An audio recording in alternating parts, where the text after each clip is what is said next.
like a Hellcat.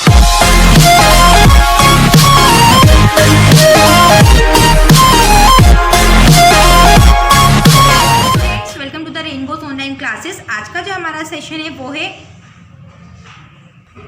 है class 5th का English का chapter number 6 the zelkova tree.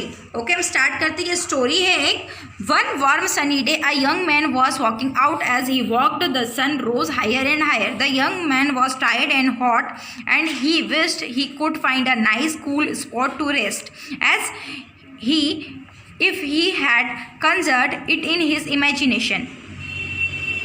He suddenly come upon that very spot a patch of grass was shed by a tall jelkova tree that grew in the yard of a wealthy merchant house.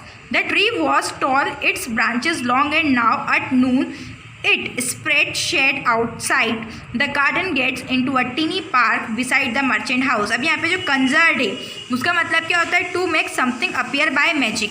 मतलब हम कोई चीज़ imagine करें या कोई हमारे पास चीज़ मिल गई है, लेकिन कैसे मिली? जादू के थ्रू।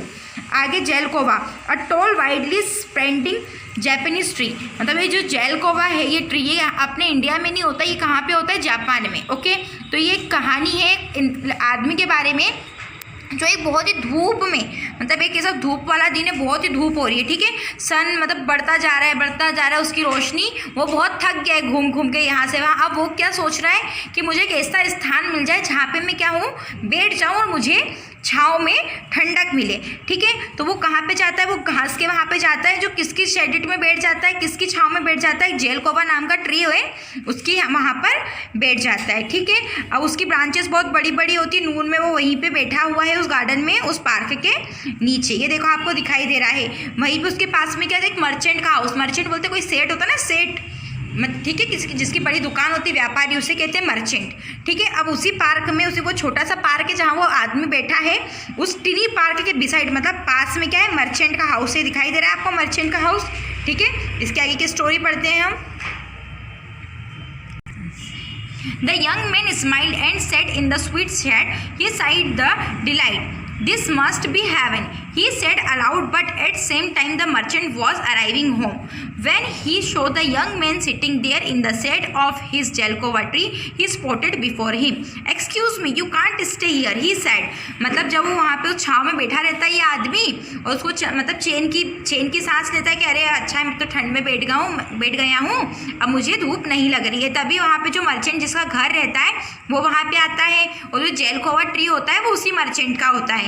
फिर वो मर्चेंट उससे कहता है क्यों, एक्सक्यूज मी, मतलब आप यहाँ पर क्यों बैठे हो? आप यहाँ पर नहीं रुक सकते, ठीक है। ये कौन कह रहा है? ये मर्चेंट कह रहा है। फिर द यंग मैन स्क्वाइंटेड का यहाँ पे मतलब होता है कि अब partly close your eyes in order to see more clearly, ठीक है। वो वहाँ पे खड़ा होता है और मतलब उससे बोलता है कि I beg your pardon, what is that he ask. मतलब मैं यहाँ पर आया हूँ और आपसे क्या मांग रहा हूँ? आश्चर्य, बोलते ना आश्चर्य, क्या बोलेंगे? ठीक, मतलब उससे आश्रय मांगता है कि मैं यहाँ पर आया हूँ। You sitting in my shade said the merchant. तो उसने कहा कि हाँ तुम मेरे मतलब मेरी ही छाँव में तो हो, यहीं पर तो बैठे हो, ये पेड़ तो मेरा ही है। You are shade the young man ask. He could not believe that he was hearing, but I am not sitting inside your gate. उसने कहा कि मैं तो यहाँ पर हूँ, मैं तुम्हारे गेट के वहाँ पर नहीं आऊँगा, मैं इसी छाया में यहाँ पर बैठा रहूँगा। The zelkova tree belong to me, ठीक है, द मर्चेंट सेड।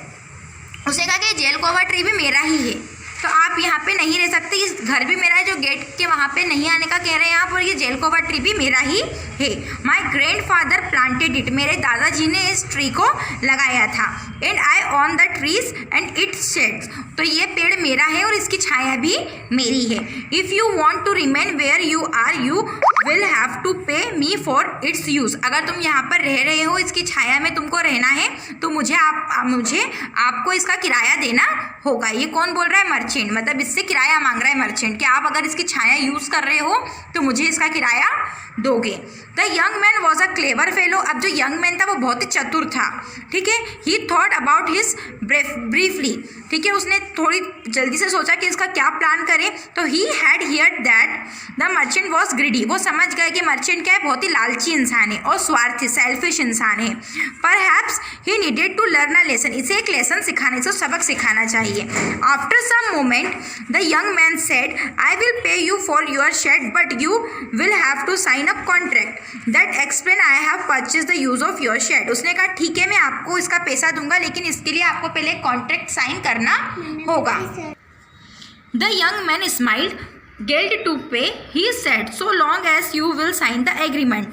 तो वो जो मतलब ये मुस्कुराया धीरे से, वो लड़का यंग मैन मुस्कुराया और उसने कहा चलो ठीक है अब हम एग्रीमेंट बनवाते हैं और उस पर सिग्नेचर करते हैं। And with that he wrote out a brief agreement on a piece of paper giving him the right to use the shade of the Jelkova tree whatever he wished। उसमें ऐसा लिखा था कि हाँ आप इसको यूज़ कर सकते हो जब तक आप चाहो, इस ट्री की छाया में रह सकते हो। Happy to end the conversation, फिर ये यहाँ पर ये पूरा कन्वर्सेशन ख़त्म होता है, ठीक है। The merchant sign the agreement, जो व्यापारी है मर्चेंट है सेठ है, उसने उस एग्रीमेंट पे सिग्नेचर कर दिए। एंड टुक द मनी, और उस यंग मैन से पैसे ले लिए। As he walked inside he shook his head and muttered fool, और फिर वो मतलब अपनी गर्दन हिलाने लगा और बोलने लगा अरे ये तो बेवकूफ़ है, ठीक है। The young man fail asleep, वो उसकी छाया में सो गया। एंड व्हेन ही वॉक, और वो जब जागा, he hurried home to tell his friend of his marvellous purchase, वो गया और अपने फ्रेंड से बोला कि देखो मैंने यहाँ की इस पेड़ की छाया को परचेस कर लिया है। Next day was Sunny again, दूसरा दिन वापस से बहुत धूप का हुआ, बहुत धूप निकल रही थी वहाँ पे। The young man waited until late in the afternoon, अब जो यंग मैन था उसने सोचा कि तो मतलब आफ्टरनून तक वेट किया, मतलब दोपहर तक।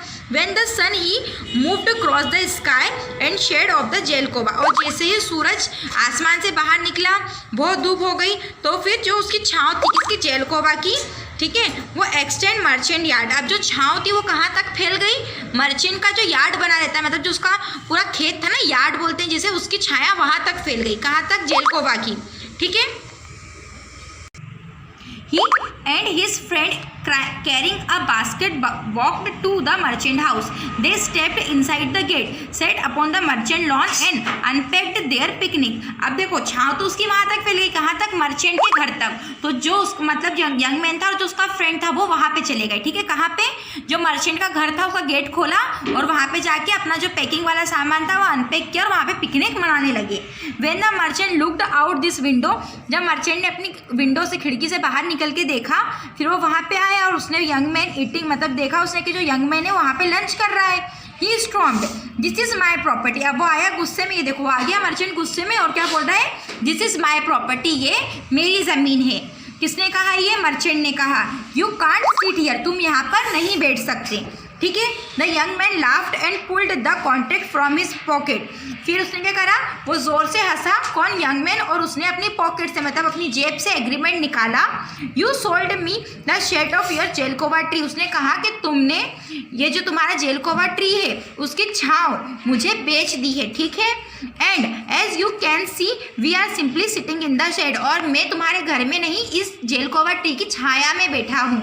That not what I mean the merchant raged, उसने कहा मैं तुम्हारा मतलब नहीं समझा, but it is our agreement, उसने कहा कि यह हमारा एग्रीमेंट है। Young man said now the sun moved further west and the shadow moved toward the porch, अब जो धीरे धीरे क्या हुआ, वो मतलब टाइम बीतता गया और जो वो सन था, सन की शेडो और बढ़ गई, और जो शेडो थी वो कहाँ चली गई, पोर्च में चली गई। अभी तो गेट के बाहर ही थी, अब पोर्च में चली गई। The young man walked to the porch and made themselves quite comfortable, अब वो जाके पोर्च पे बैठ गया, कौन, यंग मैन। फिर I will return your money the merchant said just leave my property, अब वो जो मर्चेंट है उसने क्या कहा कि मैं तुम्हारे पैसे तुमको वापस दे रहा हूँ, जाओ मेरे घर से निकल के जाओ, मेरी प्रॉपर्टी को छोड़ो, ठीक है। No thank you said the young man I quite like my purchase, उसने कहा नहीं मुझे नहीं चाहिए, मैं मेरे परचेस में, मतलब जो चीज़ मैंने खरीदी है मैं वहाँ पे खुश हूँ। फिर I will pay your double then the merchant spurred, उसने कहा कि मैं तुम्हें डबल पैसे दूंगा, ठीक है। And just then he show a shadow slide into the house. अब उसने कहा जैसे जैसे वो बोल रहा है उतने में और छाया जो उसके घर, वो जो शेडो मतलब उस ट्री की जो छाया थी वो कहाँ पहुँच गई, उस घर में पहुँच गई, उसके घर में पहुँच गई मर्चेंट के, ठीक है। And the two young man open the door and walked inside. अब वो दोनों जो दोस्त थे उन्होंने घर खोला और मर्चेंट के घर के अंदर घुस गए, ठीक है। द मर्चेंट फॉलो देम, वो भी उसका पीछा कर रहा है, ठीक है। Triple I will pay your triple, he cried, उसने चिल्लाते हुए कहा, मतलब जोर से, क्राइड होते हुए जोर से कहा कि मैं तुम्हें ट्रिपल पैसा दूंगा, मतलब 3 गुना पैसा दूंगा, ठीक है। Once again the young man shocked his head, shook his head, मतलब फिर भी उसने मना कर दिया, मतलब अपन गर्दन हिला के मना करते हैं ना, उस तरह से उसने मना कर दिया। What you want, the merchant weld, अब उस मर्चेंट ने गुस्से में कहा कि तुम चाहते क्या हो। Once again the young man thought a while if he a great deal of money he could be helpful to the poor. He took at the merchant. He had no wish to destroy anyone. Give me half your further and I will sign back my. दिमाग में एक plan आया, उसने क्या करा कि इसमें लालची मर्चेंट से पैसे ले लेता हूँ और जो पुअर है, गरीब लोग हैं, उनको दे देता हूँ, जिससे क्या होगा, उनका भला हो जाएगा, ठीक है। और उसने कहा कि ठीक है चलो आप मुझे पैसे दे दो, मैं गरीब लोगों की हेल्प, मतलब उसने मन में यही सोचा, उससे मर्चेंट से पैसे ले लिए, ठीक है। और उसने और कुछ डिस्ट्रॉय नहीं करा, उसने कहा कि मुझे और तुमसे कुछ नहीं चाहिए, उसके पैसे लिए और गरीब लोगों को बांट दिए। और फिर उसने वही वापस से, मतलब जो I will sign back my rights, उसने जो अपने राइट्स थे वो उसको दे दिए वापस से साइन करके, ठीक है। द मर्चेंट एग्री हो गया। And so it was that every one the village like lived and happily after ever after. और इसके बाद जो विलेज के जो गाँव के लोग थे वो बहुत ही हैप्पीली और खुशहाल रहने लगे, ठीक है। आपको समझ में आया लालच का क्या फल होता है। इस जेलकोवा ट्री से हमें यही सीख मिलती है। आई होप आपको ये स्टोरी पूरी समझ में आई होगी। इससे रिलेटेड सारे क्वेश्चन आंसर्स के मैं आपको व्हाट्सएप ग्रुप में अवेलेबल करवा दूंगी। Okay, I hope you understand this story. Okay, thank you and bye.